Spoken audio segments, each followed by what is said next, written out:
They said the job was simple: change the bandages, administer the meds, and never look him in the eye. They said the pay could clear a lifetime of debt in a month. But they didn't tell me why the last 3 nurses vanished without a trace. They didn't tell me that my patient wasn't just a man. He was Nikolai Volkov, the ghost of the Seattle underworld. A man who viewed mercy as a weakness and affection as a death sentence. I walked into the lion's den to save my father. But to survive the night, I had to do the one thing explicitly forbidden in my contract. I had to break the rules. The rain in Seattle didn't wash things clean. It just made the grime slicker. Clara Mitchell stood under the awning of a crumbling bodega in Pioneer Square, staring at the screen of her cracked iPhone. The bank notification was bright red: insufficient funds. Behind that notification was a text message from a number listed only as unknown. You have 48 hours, Clara, or we take the old man's other leg. Her father, Jerry, was currently sitting in a wheelchair in their studio apartment, nursing a broken tibia from the last time he'd missed a payment to the local loan sharks. He wasn't a bad man, just a man with an addiction to the flashing lights of the slots that was bigger than his love for self-preservation. Clara tightened her grip on her umbrella. She was 26, a registered nurse with trauma certification from Harborview Medical Center, and she was drowning. Harborview was a prestigious place to work, but the pay didn't cover the vigorous interest rates the sharks were charging. She needed a miracle, or a crime. Her phone buzzed. It wasn't the sharks. It was a private number. Miss Mitchell? The voice was deep, smooth, and utterly devoid of warmth. Speaking? This is Silas Vane. You applied for the private care position listed on the dark web forum. You have an interview in 1 hour. A car is waiting at the corner of 2nd and Yesler. Do not be late. That went dead. Clara's stomach twisted. She hadn't applied on a dark web forum. She had whispered her desperation to a shady orderly at the hospital who claimed to know people who paid cash for discreet medical work. Apparently word traveled fast in the underworld. She shouldn't go. Every instinct screamed that this was how people ended up on the side of a milk carton. But then she thought of her dad, grimacing in pain because they couldn't afford the good painkillers. She walked to the corner. The car was a matte black Mercedes G-Wagon, idling silently. The windows were tinted so dark they looked like oil slicks. The back door clicked open. Clara got in. The driver didn't speak. The interior smelled of expensive leather and gun oil. They drove for 2 hours, leaving the city limits, heading deep into the Cascade foothills where the trees grew thick and the cell service died. They arrived at a gate that looked more like the entrance to a military black site than a home. 12-foot iron fences topped with razor wire. Cameras with red blinking eyes swiveled to track the car. The gate groaned open, revealing a sprawling, brutalist concrete mansion cantilevered over a rushing river. Inside, Clara was escorted into a study that was colder than the rain outside. Silas Vane stood by the fireplace. He was a man made of sharp angles, wearing a suit that cost more than Clara's medical school tuition. He didn't offer a hand. He slid a piece of paper across the mahogany desk. Non-disclosure agreement, Silas said. You sign, you work, you talk, you die. It is legally binding. But we prefer older methods of enforcement. Clara picked up the pen. Her hand didn't shake. Who is the patient? Mr. Volkov, Silas said, watching her eyes for a reaction. Clara froze. Everyone in Seattle knew the name Volkov, not from the news. The news was too scared to print it, but from the whispers. Nikolai Volkov, the head of the Volkov Bratva. They said he controlled the ports. They said he had fed a rival to the pigs in Snohomish. He was shot 3 weeks ago, Silas continued, indifferent to her fear. The bullet was removed, but the wound is complicated.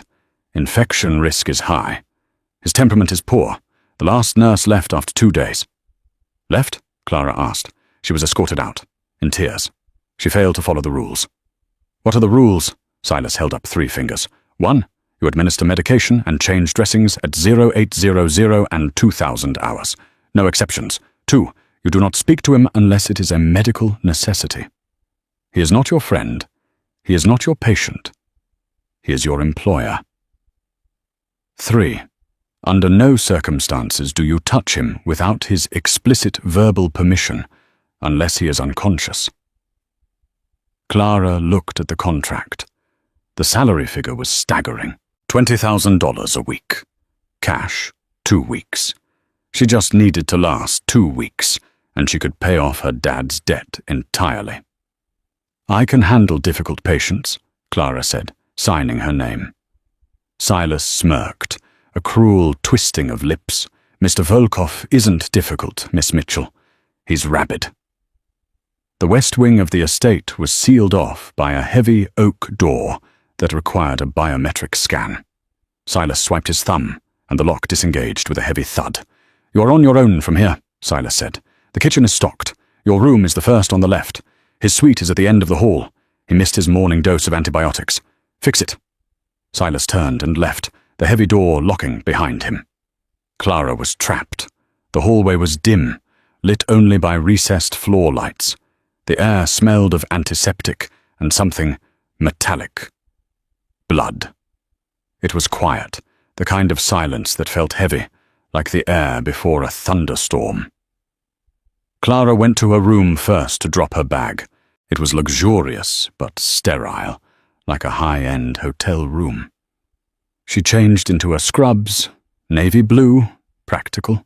She clipped her hair back, checked her pockets for her pen light and stethoscope, and grabbed the medical tray Silas had left on the hall table. It contained a bag of vancomycin, a fresh IV kit, and wound dressing supplies. She walked to the end of the hall. The double doors to the master suite were ajar. Mr. Volkov, she called out softly. I'm Clara. I'm your new nurse. No answer. Just the sound of rain hammering against the floor-to-ceiling windows. She pushed the door open. The room was a wreck. A chair was overturned. A vase of flowers lay shattered on the floor, the water soaking into an expensive Persian rug. In the center of the room was a massive king-sized bed, the sheets tangled. But the bed was empty. Clara scanned the room. Mr. Volkov. Movement in the corner. Shadow separating from shadow. He was sitting in a high-backed leather armchair facing the window, hidden in the gloom. All she could see was the silhouette of broad shoulders and the glow of a cigarette. Medical necessity, a voice rasped. It sounded like gravel grinding together. Get out. Clara stepped forward, her nursing instincts overriding her fear. Smoking is strictly forbidden with the antibiotics you're supposed to be taking. It constricts blood vessels and inhibits healing. The chair spun around violently. Clara gasped. Nikolai Volkov was terrifying. He was shirtless, his torso wrapped in bloody bandages that looked days old. He was huge, easily 6'4", with muscles that coiled tight under pale, scarred skin. But it was his face that held her. High cheekbones, a jaw cut from granite, and eyes that were the color of glacial ice. Cold, blue, and burning with fever. Dark stubble covered his jaw, and sweat slicked his forehead.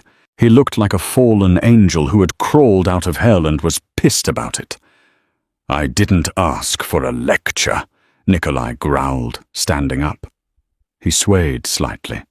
He was septic. She could tell just by looking at him. I asked for solitude.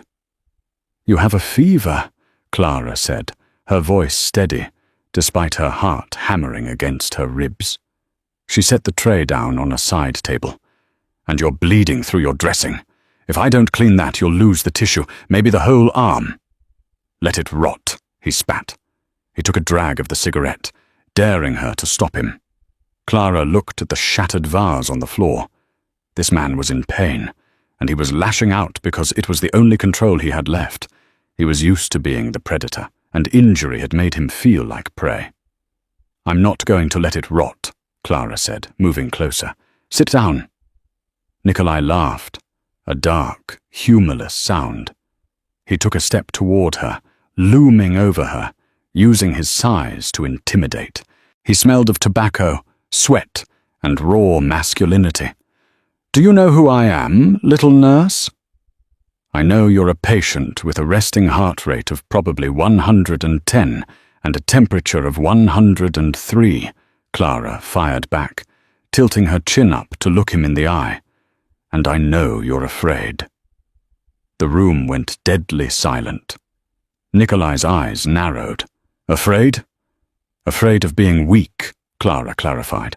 "Now sit down, or I will sedate you, and I'm very good with a needle." For a second, she thought he was going to hit her. His hand twitched. The tension was a physical weight in the room. Then the adrenaline seemed to drain out of him. He stumbled, gripping the back of the chair. The fever was winning. "You have 5 minutes," he gritted out, sinking back into the leather chair. "If you hurt me, I break your fingers." "Deal," Clara whispered. She worked quickly. She knelt beside him, cutting away the soiled bandages. The wound was a jagged tear along his oblique and lower ribs, a graze from a high-caliber round that had taken a chunk of flesh. It was angry, red, and weeping pus. "This needs stitches redone," she murmured, focused on the task, "and a drain." "Just bandage it," he ordered through gritted teeth. Clara ignored him. She cleaned the wound with saline. He flinched, his muscles turning to rock under her hands. "Breathe," she instructed softly. Without thinking, she placed her free hand on his knee to steady him. Rule number 3, do not touch him. Nikolai's hand shot out, grabbing her wrist in a vice grip. His skin was burning hot. "I said," he whispered, his face inches from hers, "bandage it." Clara didn't pull away.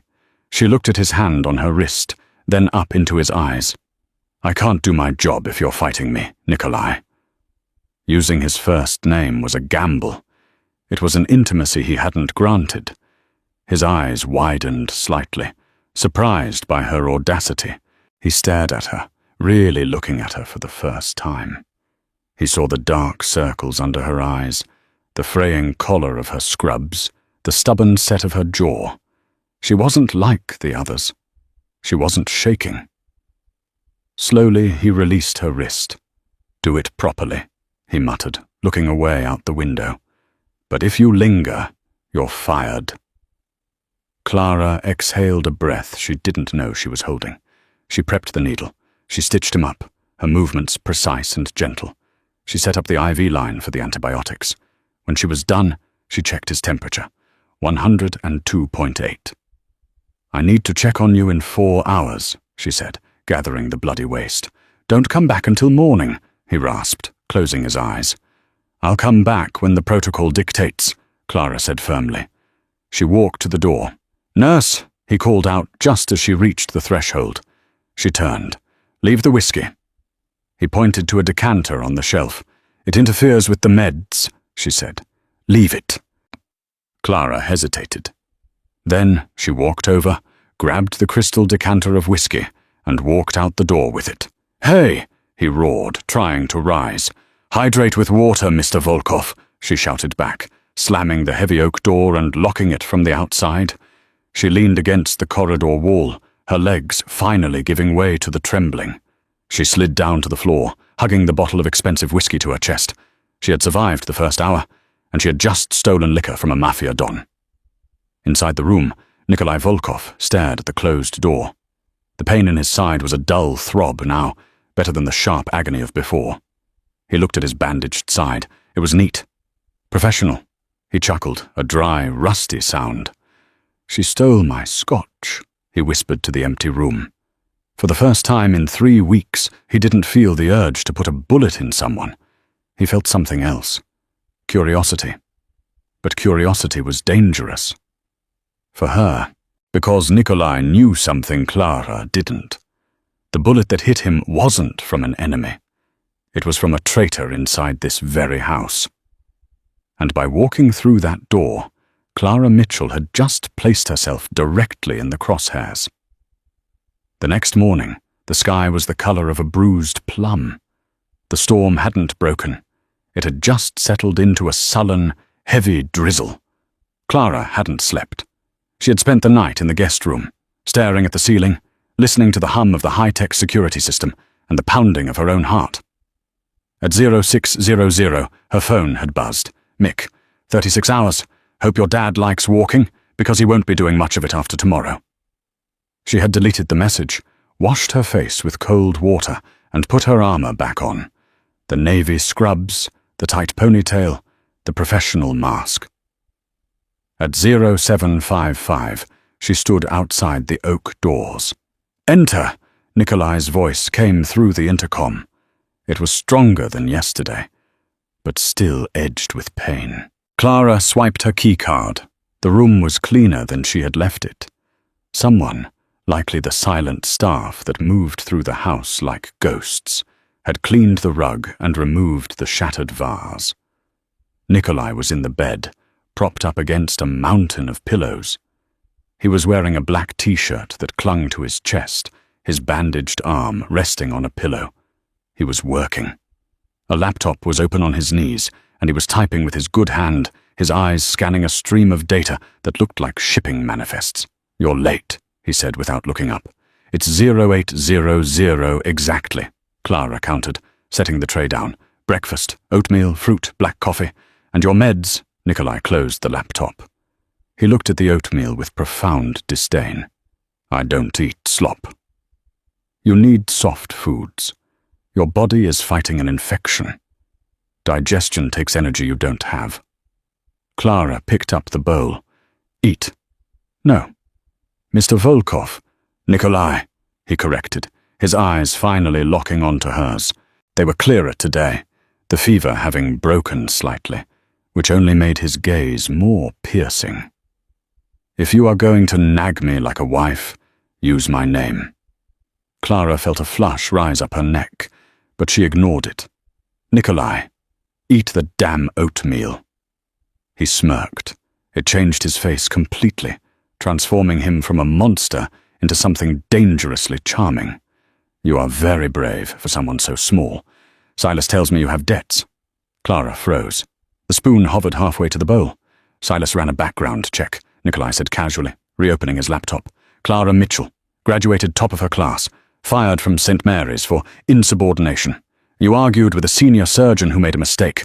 Father, Jeremiah Mitchell, gambler, debtor, currently owing 50 grand to the O'Malley syndicate." Clara set the bowl down slowly. Her hands were shaking. "Is that why you hired me? Because you knew I couldn't say no?" "I hired you because you were the only one desperate enough to come here who wasn't an assassin," Nikolai said. "But know this, Clara. The O'Malleys are bottom feeders. If you do your job, I will handle them." "I don't need you to handle my problems," Clara snapped, her pride stinging. "I need to do my job so I can get paid and handle them myself." "Stubborn," Nikolai murmured. He reached for the coffee, ignoring the food. "I like stubborn. It means you won't break when things get loud." "Loud? My enemies know I'm hurt. They are circling. That gate outside isn't just for show. So focus on your nursing. If bullets start flying, stay low." Clara stared at him. This was madness.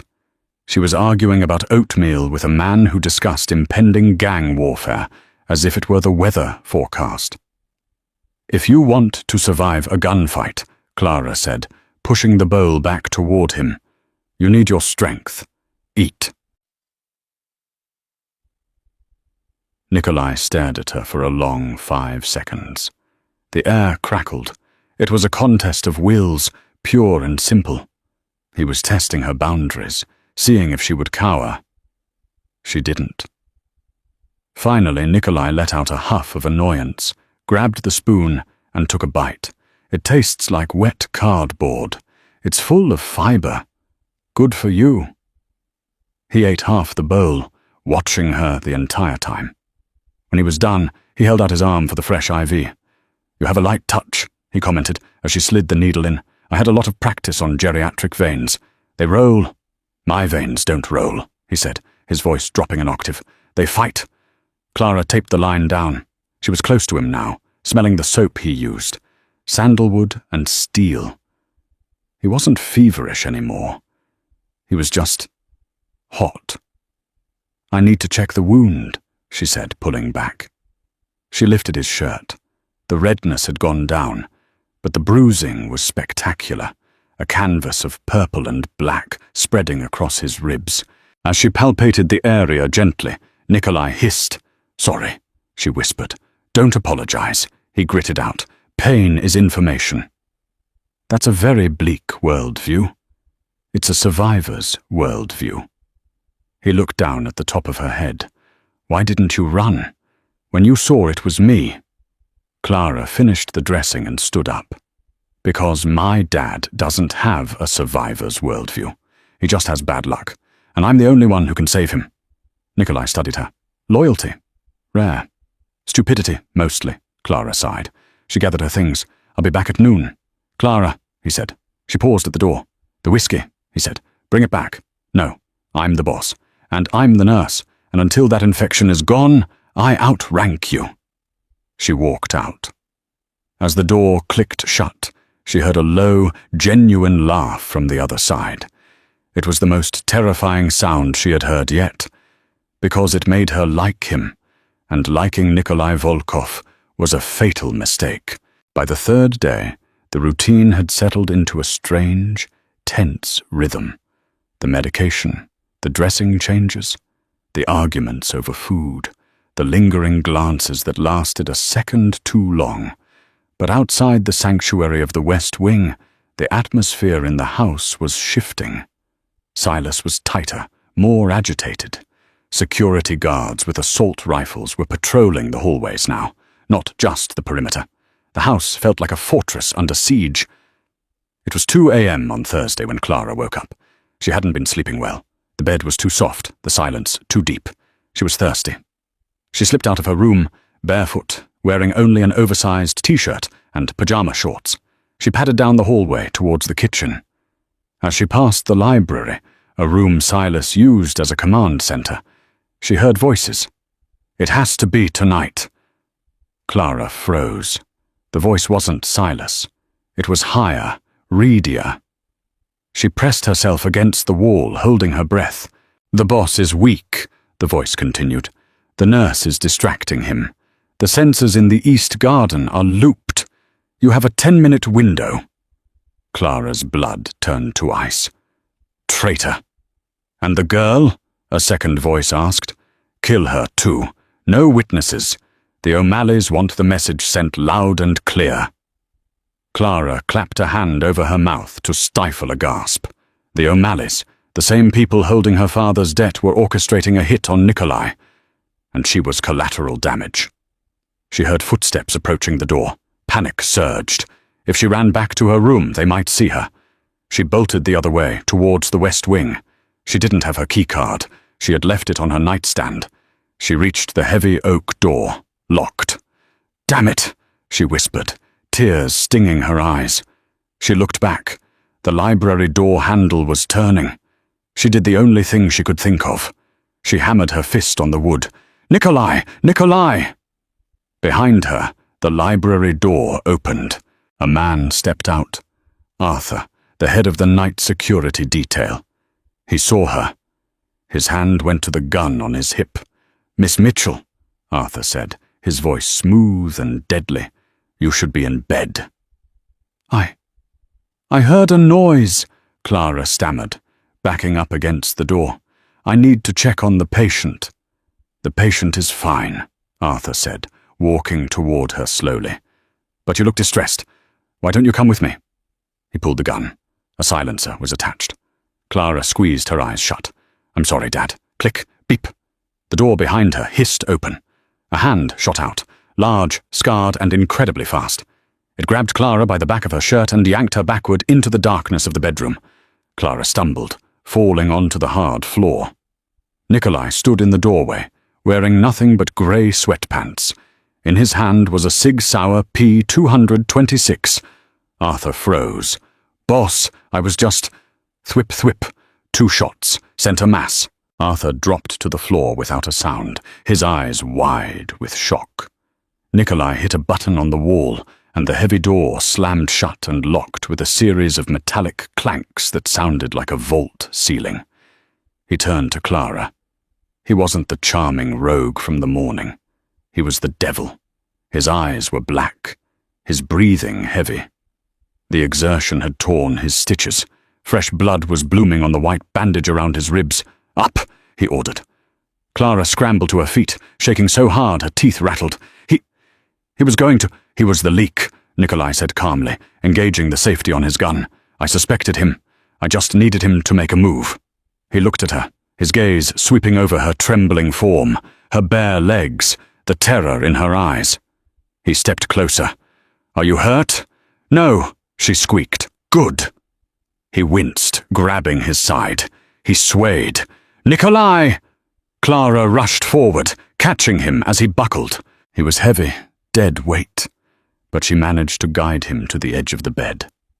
"You ripped it open," she cried, looking at the blood soaking his waistband. "You idiot! You shot a man and ripped your stitches." "He was going to kill you," Nikolai gritted out, leaning his head back against the headboard. "I don't like people touching my things." Clara paused, her hands hovering over the bandages. "Your things?" "My nurse," he corrected, but the correction lacked conviction. He looked at her then, really looked at her. The adrenaline was fading, leaving a raw, electric tension in the room. They were alone. A dead body was in the hallway. The storm was raging outside. "Clara," he whispered. "I need to get the suture kit," she said, her voice trembling. "Wait." He reached out, his hand cupping her cheek. His thumb brushed over her bottom lip. His skin was rough, calloused, but his touch was shockingly gentle. Rule number 3, do not touch him. But he was touching her. "You heard them," he said softly. "You heard them talking about the O'Malleys." "Yes," she whispered. They said the sensors are looped. They said they're coming tonight." Nikolai's eyes hardened. He pulled his hand away, the moment of intimacy shattered by the reality of war. "Then we don't have time for stitches," he said, standing up, ignoring the pain. He moved to a hidden panel in the wall, punching in a code. It slid open to reveal a rack of weapons and monitors. "Silas," he barked into a radio. "Code red. The breach is internal. Arthur is down. Sector 4 is compromised. Wake the boys." He turned back to Clara. He grabbed a Kevlar vest from the rack and threw it at her. "Put this on." "What about you?" "I don't need a vest," he said, racking the slide of a shotgun. "I have rage." "Nikolai, you can't fight," Clara shouted, grabbing his arm. "You're bleeding out." He looked down at her hand on his arm. He didn't pull away. He covered her hand with his own. "Clara," he said, his voice low and intense. "Tonight, I am not a patient. Tonight, I am the reason they are afraid of the dark. Now stay close to me. If you see anyone who isn't me or Silas, you scream." The lights in the house suddenly cut out. The room plunged into total darkness.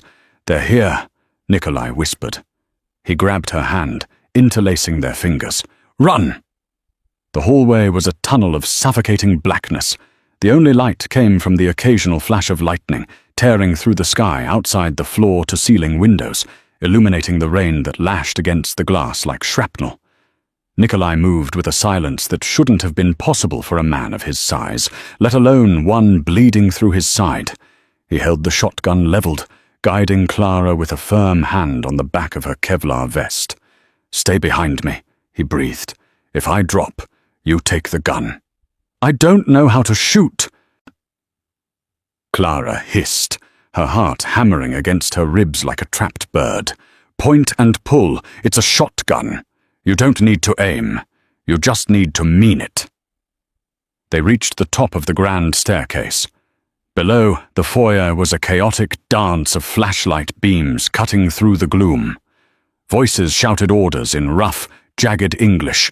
"Clear the ground floor. Find the boss. Find the girl." "They're inside," Clara whispered, terror seizing her throat. "Not for long," Nikolai replied. He didn't retreat. He advanced. He stepped out onto the landing, silhouetted by a flash of lightning, looking like a vengeful god. "Gentlemen," Nikolai roared, his voice thunderous, echoing off the marble walls. "You seem to be lost." 3 beams of light snapped up toward him. Boom! The shotgun roared. The lead mercenary at the bottom of the stairs flew backward, his flashlight spinning across the floor. Chaos erupted. Gunfire erupted from below, bullets chipping the stone balustrade near Clara's head. She screamed, dropping to her knees and covering her head. "Move!" Nikolai grabbed her, hauling her toward the east wing corridor. He fired again, blind, keeping heads down while he dragged her into the shadows. He was slower now. She could hear the wet hitch in his breathing. The physical toll was catching up. "Kitchen!" he gritted out. "Service elevator, to the garage!" They ran. Clara could hear boots pounding on the stairs behind them. They were being hunted. They burst into the industrial kitchen. Stainless steel counters gleamed in the moonlight. Nikolai slammed the door and shoved a heavy prep table in front of it. "It won't hold them," Clara said, scanning the room for a weapon. She grabbed a heavy cast-iron skillet. It felt ridiculous, but it was all she had. "It doesn't have to," Nikolai gasped. He leaned heavily against the refrigerator, sliding down until he was sitting on the floor. The blood on his side was no longer a stain. It was a steady flow. "Nikolai!" Clara dropped the skillet and fell to her knees beside him. She pressed her hands over the wound, applying pressure. "You're losing too much blood. We need to stop moving. If we stop, we die," he murmured, his eyes fluttering shut. "The code for the elevator. 1984. Nikolai, stay with me." The kitchen door shuddered as someone rammed it from the other side. Then a gunshot blew the lock out. The door swung open. 2 men entered. Tactical gear, night vision goggles. They saw Nikolai on the floor. "Target acquired," the first one said, raising his rifle. Clara didn't think. She didn't calculate. She reacted. She grabbed the cast-iron skillet she had dropped, screamed a sound of pure, primal rage, and launched herself at the man. It was insane. It was suicidal. But the mercenary was expecting a cowering civilian, not a banshee with cookware. He hesitated for a fraction of a second. Clang. Clara swung the skillet with every ounce of desperation in her body, connecting with the side of his helmet. It didn't knock him out, but it staggered him. He stumbled back, his rifle firing wild into the ceiling. The second man turned his weapon toward Clara. Bang, bang. 2 clean shots rang out from the floor. The second man dropped, a hole in his forehead. Nikolai was still sitting against the fridge, the smoking pistol in his hand, steady as a rock, despite his grey complexion. He shifted his aim to the first man, who was shaking his head, trying to recover from Clara's blow. Bang! 3 bodies in the kitchen. Silence returned, heavy and ringing. Clara stood there, chest heaving, gripping the skillet so hard her knuckles were white. She looked at the dead men. She looked at Nikolai. "You!" Nikolai wheezed, a bloody grin tugging at the corner of his mouth. "Are a lunatic." "I'm a nurse," she sobbed, the adrenaline crashing. "I'm supposed to save lives." "You just saved mine," he said. Suddenly the lights flickered and buzzed back on. The kitchen was flooded with harsh fluorescent light. The service elevator dinged. Clara spun around, raising the skillet again. The doors opened, revealing Silas and 4 men who looked like they were carved from granite. They were heavily armed. "Boss," Silas rushed forward, his face pale. "We cleared the perimeter. The rest of them scattered when the lights came back on." Silas looked at the carnage in the kitchen. He looked at the dead mercenary with the dented helmet, then at Clara, holding the frying pan. "Did you—" Silas started. "Don't ask," Nikolai groaned, trying to stand and failing. His gun clattered to the floor. His eyes rolled back in his head. "Nikolai!" Clara dropped the pan and caught him before he hit the tiles. "Get him to the infirmary, now. He's in hypovolemic shock." The infirmary in the basement was better equipped than most rural hospitals. It had a sterile field, a ventilator, and a fully stocked pharmacy. For the next hour, Clara wasn't a hostage, and she wasn't a debtor's daughter. She was the charge nurse. "Silas, cut his shirt. You get me 2 units of O-negative from the fridge. Move!" The men, terrifying killers who could snap necks with one hand, scrambled to obey her commands. Clara worked with terrifying precision. She intubated Nikolai to help him breathe. She set up a rapid infuser for the blood. She cleaned the wound, which was a mess of torn muscle and infection. "He needs surgery," she announced, her gloves slick with blood. "The bullet from weeks ago fragmented. There's a piece pressing on an artery. Every time he moves, it cuts him." "Can you do it?" Silas asked from the other side of the operating table. "I'm a trauma nurse, not a surgeon," Clara said, her voice shaking slightly. "But if we wait for a surgeon to get out here, he'll be dead." "Then do it," Silas said. "We trust you." Clara took a deep breath. She picked up the scalpel. For 40 minutes,